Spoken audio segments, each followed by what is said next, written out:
last few weeks, Jacob Fatu has had massive clashes beyond the constraints of a match with Braun Strowman. Now he gets him with the bell ringing and all alone. The following contest is scheduled for one fall. Introducing first, from Sacramento, California, weighing in at 287 pounds, the Samoan werewolf, Jacob Fatu. I mean, this is just one of those matchups you drool over when you see it. Well, looking at Jacob Fatu, I think he's drooling over the prospect of eating these fans while he gets to eat next in the form of the massive Braun Strowman there head-to-head here on SmackDown.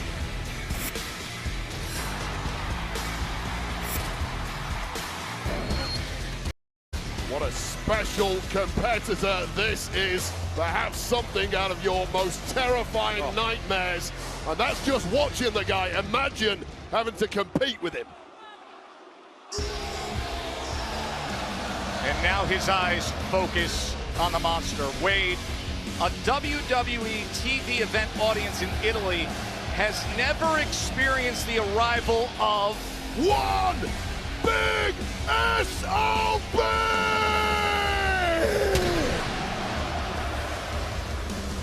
And his opponent, weighing in at 355 pounds, Braun Strowman!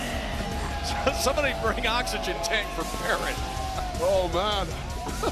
I'm not gonna lie, I went a little dizzy there. All right, let's go back. I mean, these two in recent weeks, it's been incredible the things we've seen with these two. It's been a nightmare. This was 2 weeks ago on SmackDown. Fatu and the monster Braun Strowman. Another massive brawl culminating in Fatu getting choke slammed through one of our production sets. And then last week, post-match, Fatu and his gang members came for revenge, connected with Samoan spikes, double jump moonsaults, and just when you think the Samoan werewolf is satiated, comes back for more with this devastating hip attack through our security barrier, and that essentially equals the score between the two at 1 apiece.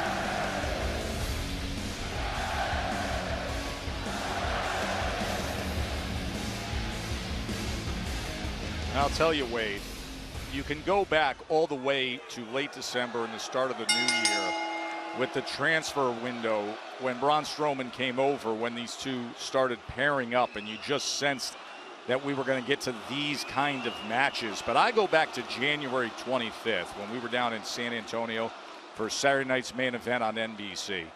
And it was Jacob Fatu who was DQ'd. And look at how they start. Right to it, just steamrolling him into the corner.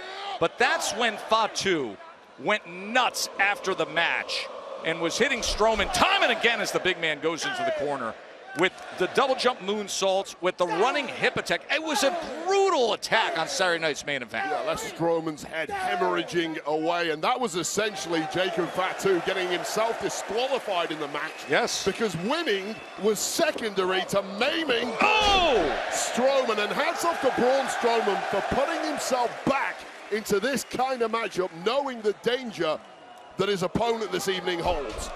Well, the elbow on one end and then running into the big boot on the other. And look at the power of Strowman. These are two individuals who are used to flattening their opponents, and then that being the end of it, but it's simply not that easy. Oh my! When you're dealing with a Samoan werewolf and a monster, the problem with these two is they keep coming back for more no matter what they do to each other. A clothesline right off the apron. Just keep away from us. That's the only rule in this match, please.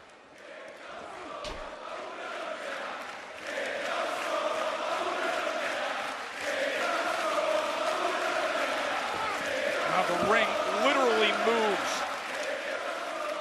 As you can see, Fatu reaching for his lower back. And now we've got a newfound conductor of an Italian opera here in Bologna. You don't conduct operas when you're in the ring with Jacob Fatu. Get the job finished.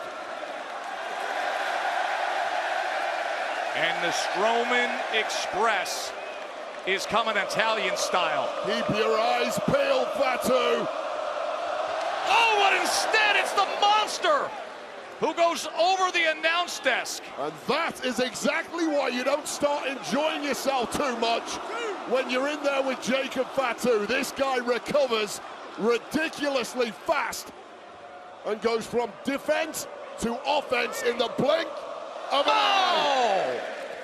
All the way off the apron to far outside. Fatu.